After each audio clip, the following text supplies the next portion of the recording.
कल से है नवरात्रि और उसी की मैं कुछ तैयारी कर रही हूँ। तो सबसे पहले मैंने अपने मंदिर को क्लीन किया, वहाँ से मैंने स्टार्ट किया। और मंदिर में मैं जो है पहले अल्पना के ये कुमाऊँ अल्पना के स्टिकर्स आते हैं, इनमें पेस्टिंग स्टिकर्स होते हैं। इनके नीचे एक पेपर लगा होता है, उसको निकाल के पूरा पेस्ट कर लेते हैं। तो मैं पहले ऐसे लगाती थी तो उसको निकालना बहुत ही कठिन हो जाता था, वो बहुत अच्छे से पेस्ट हो जाता था, निकलता नहीं था बिल्कुल। तो अब मैं उनको केवल ऊपर से रखती हूँ और कुछ पेपर के स्टिकर्स आते हैं उनको लगाती हूँ। तो यहाँ पे मैंने जो है बेकिंग सोडा में थोड़ा सा विम लिक्विड डाला और उससे अपने मंदिर को बहुत अच्छे से क्लीन कर लिया। इससे मंदिर बिल्कुल एकदम चमक जाता है। और ये लिया है मैंने एक ब्रोकेट का कपड़ा, नया साफ़ कपड़ा है, यूज़ नहीं किया हुआ है। तो इससे मैंने मंदिर के अंदर का बैकड्रॉप बनाने के लिए सोचा, तो मैंने पीछे इसको लगा लिया। और इसके साथ कॉम्बिनेशन में एक गोल्डन कलर का ये मेरे पास मोटी शीट है, इसको मैं नीचे पेस्ट कर रही हूँ और इसको मैं डबल टेप की हेल्प से नीचे पेस्ट कर लूँगी। अब मैं कुछ इस तरह से डेकोरेशन करती हूँ मंदिर का कि मैं उसको easily time to time change कर पाऊँ, निकाल भी पाऊँ। तो ये कुछ पेपर की शीट्स हैं, इनको मैं ऐसे लगा लिया करती हूँ और टाइम टू टाइम इनको चेंज करती रहती हूँ जब भी ये ख़राब हो जाते हैं। तो अब मंदिर के पीछे का बैकड्रॉप बनाने के लिए मैंने एक कोरी सी साड़ी ली है और उसमें मैंने ये कुछ आर्टिफिशियल गार्लैंड है मेरे पास, उनसे इसको डेकोरेट किया। और दिवाली के टाइम पे मैंने एक तोरण बनाई थी और उस तोरण को मैंने यहाँ पे लगा लिया है। तो ये सब बिल्कुल लास्ट मिनट डेकोरेशन है। अगर आपके पास टाइम नहीं है तो बहुत जल्दी में थोड़ा बहुत, अगर आप बैकड्रॉप बनाना चाहते हैं, घर को थोड़ा सा माँ के आने की खुशी में तैयार करना चाहते हैं, तो इस तरह से आप कर सकते हैं। और मैंने सारे भगवान जी के बर्तनों को भी क्लीन कर लिया। और अब तो 9 दिन अखंड जोत जलेगी, तो उसके लिए मैंने घी वगैरह भी डाल लिया है। गुड मॉर्निंग, जय माता की। कैसे हैं आप सब लोग? तो आज है माता का दिन और हम करेंगे माँ की स्थापना। तो चलिए वीडियो शुरू करते हैं। आज से नया हिंदू वर्ष शुरू हो रहा है, तो आप सभी लोगों को हिंदू वर्ष की ढेर सारी शुभकामनाएं और नवरात्रि की भी ढेर सारी शुभकामनाएं।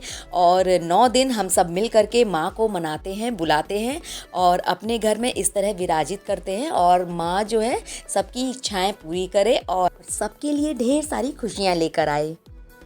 सभी भगवान जियों को स्नान करा के मैंने रोली, चंदन और अक्षत से उनको टीका किया और उनके वस्त्र बदल लिए। और ये मैं माँ दुर्गा के वस्त्र उतार के मैंने उनको पहले शुद्ध जल से, गंगा जल से स्नान कराया, फिर उनको मैंने पंचामृत से स्नान कराया, फिर एक शुद्धोदक स्नान दिया उनको और साफ़ वस्त्र से उनको पोंछ लिया। और उसी तरह से उनका भी रोली, चंदन से मैंने टीका किया, फूलों की माला पहनाई। और माँ के लिए मैं कुछ वस्त्र लेकर के आई थी और कुछ चुन्नियाँ लेकर के आई थी। ये सब मैंने लोकल मार्केट से ही ख़रीदी थी। तो उसमें एक मुझे लहंगा बहुत ही प्यारा लगा। ये लहंगे में पर्ल का काम है, मोती का, और रेड कलर का है, बहुत ही सुंदर था ये। तो मैंने ये ले लिया और आज मैंने माँ को ये लहंगा पहनाया है। और तैयार होने के बाद तो माँ दुर्गा बहुत ही सुंदर लग रही थी। और इस तरह से मैंने उनको श्रृंगार करके चौकी पे विराजित कर दिया।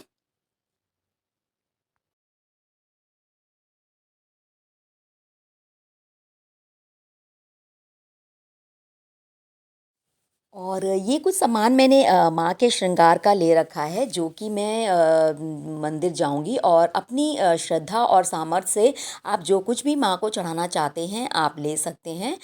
हमारे वहाँ पे जैसे मंगलसूत्र होता है, बिछिए हैं, पायल है, ये सब माँ को चढ़ाया जाता है। तो मैंने वही सारी चीज़ें ली हैं। और ये मुझे कुछ चूड़ियाँ बहुत अच्छी सी मिल गई थी, लाल और पीली, बहुत अच्छी लग रही थी, तो मैंने ये सब भी ले ली। और मैं मंदिर जाऊंगी तो वहाँ भी माँ के लिए ये सब सामान ले जाऊंगी। तो ये सारी चीज़ें मैंने लोकल मार्केट से ही ख़रीदी हैं। और आप भी अपनी इच्छा से कुछ भी ऐसे माँ को चढ़ाने के लिए ले सकते हैं। ये कुछ चुन्नियाँ हैं माँ को चढ़ाने के लिए, लाल, पीली, और बड़ा सुंदर सा इनमें काम था। तो ये सब भी मैंने ले ली और मुझे बहुत अच्छी लग रही थी। ये लहंगा मैंने और लिया है माँ के लिए और मैं इसको अष्टमी के दिन माँ को पहनाऊँगी। तो ये सब सामान है जो कि हम सुहाग का सामान और माँ को चढ़ाने के लिए लेते हैं। तो मैंने घर में भी अब माँ को यही सारा सामान चढ़ाया है और ऐसे ही मैं इनको मंदिर में भी चढ़ाऊँगी। तो ये देखो मैं आपको बता रही हूँ कि कैसे अखंड जोत बनाते हैं। इसके लिए हमें सवा हाथ का जो है मौली मैंने ले ली है यहाँ पे। इसको आप डबल फोल्ड कर लीजिए या ट्रिपल फोल्ड कर लीजिए अगर मौली मौली बहुत पतली है तो। मैंने इसी तरह से इसको फोल्ड करके थोड़ा सा हाथ से बांट लिया है। और उसके बाद जो हमारी जोत होती है उसमें एक ऊपर जोत को इस मौली को डालने के लिए दिया होता है, उसके अंदर से इसको डाल के और जोत में हम इसको फिट कर लेते हैं इस तरह से। और घी इसमें मैंने भर लिया। घी हमें थोड़ा सा मेल्टेड चाहिए होता है, इसमें पिघला हुआ घी चाहिए जिससे कि जोत हमारी अच्छे से प्रज्वलित हो जाए। और जोत स्थापित करने के लिए मैंने माँ के आगे जो एक आसन बिछाया और उसमें चावल की एक ढेरी लगाई। इस ढेरी में आप अष्टदल कमल भी बना सकते हैं।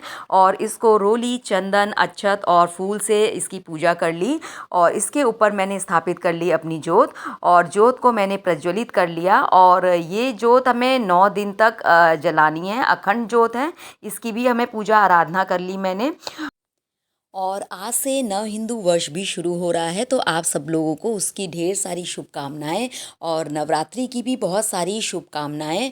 और इस तरह से मैं पूजा अर्चना करी और नौ दुर्गा का मैंने कवच का पाठ किया और नौ दुर्गा का पाठ भी मैं करती हूँ। तो जितना भी हो पाता है उतना मैं कर लेती हूँ, जो मेरे से रह जाता है वो मैं थोड़ा शाम के टाइम पे कर लूँगी।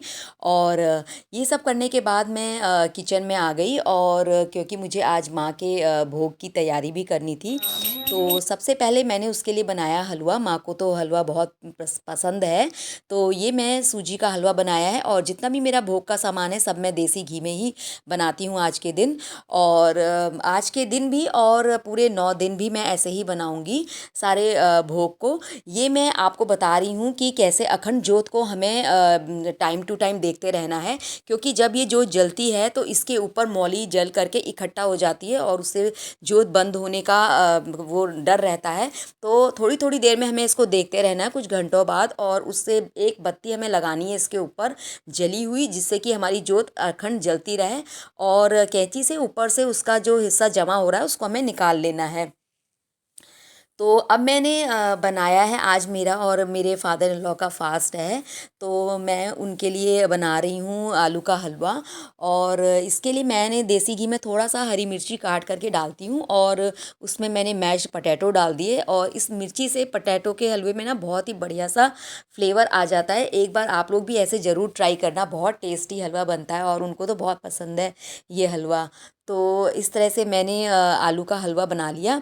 और अब मुझे कुछ और भोग की चीज़ें बनानी थी, तो वही सब मैंने बनाया। इसमें मैं बना रही हूँ खीर। तो मखाने की मैंने खीर बना ली। ये सब कुछ छोटे छोटे भोग हैं जो आप जल्दी जल्दी में बना सकते हैं अगर आपके पास समय नहीं है। और जितना टाइम है आप जितना कर सकते हैं, अपनी इच्छा से बिल्कुल उतना ही करिए। तो अपनी सामर्थ्य और टाइम के हिसाब से मैं जितना भी कर पाई वो सब कुछ मैंने किया। और यहाँ पे मैंने कोटू के आटे की पूरियाँ बना रही थी, तो उसके लिए मैंने थोड़ा मैश्ड पोटैटो डाला, उसमें हरा धनिया, हरी मिर्ची, अदरक डाला और उसका एक सॉफ्ट सा डो लगा लिया। थोड़ा सा सॉल्ट मिलाया है मैंने। पानी बहुत धीरे धीरे डालना है, स्पून से डालिए आप, नहीं तो क्योंकि इसका डो अगर थोड़ा सा पतला हो जाएगा तो पूरी हमारी अच्छे से बन नहीं पाती हैं। तो मैंने एक डो लगा के इसका और थोड़ा सा उसके ऊपर घी लगा करके उसको रेस्ट करने के लिए रख दिया।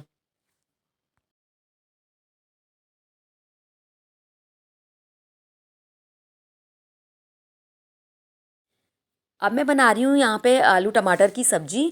और उसके लिए मैंने थोड़े से कड़ी पत्ता ले लिए हैं और अदरक ले लिए कस के, और लिया है थोड़ी सी हरी मिर्ची। इन सबको देसी घी में अच्छे से भून लेना है। और इसके बाद मिलाए हैं इसमें थोड़े से बेसिक मसाले, हल्दी, धनिया, मिर्चा और थोड़ा सा आलू का मसाला मैंने बनाया है घर में, वो मिलाया है इसमें। और जीरा पाउडर मिलाया है। इन सबको अच्छे से भून लेंगे घी में ही। और उसके बाद मिलाई tomato puree. Tomato puree simple tomato को पीस लिया है मैंने, उनको कोई बॉयल करके नहीं पीसा है। और मिला लिया है नमक। और इसमें मिला लिए अपने मैश्ड पटैटो। और बहुत बढ़िया सी टेस्टी सब्जी भोग की बन गई है। और कड़ी पत्ते से ना इसके में बहुत बढ़िया टेस्ट आता है। एक बार ज़रूर ट्राई करिएगा आप लोग भी। ये मैं बना रही हूँ कोटू के आटे की पूरी। तो इस तरह से मैंने कोटू के आटे की पूरी बना ली और ये पूरी मेरी भोग की थाली तैयार हो गई है। बहुत सिंपल और नॉर्मल भोग की थाली है, बहुत आसानी से और जल्दी बन जाती है।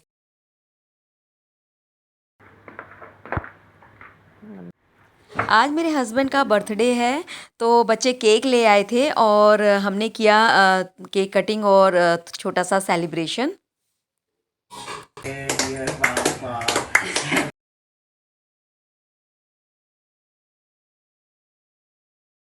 तो इस तरह से रहेगी मेरी 9 दिन की पूजा और ये सब करने से मुझे अंदर से बहुत ही सुकून मिलता है और माँ से एक शक्ति मिलती है। तो फ्रेंड्स, ये था मेरा आज का वीडियो। कैसा लगा ज़रूर बताइएगा। कुछ भी अच्छा लगा हो तो प्लीज़ लाइक शेयर और कमेंट करना बिल्कुल मत भूलिएगा। तो फिर मिलते हैं एक और इंटरेस्टिंग वीडियो में। तब तक के लिए thank you and bye bye.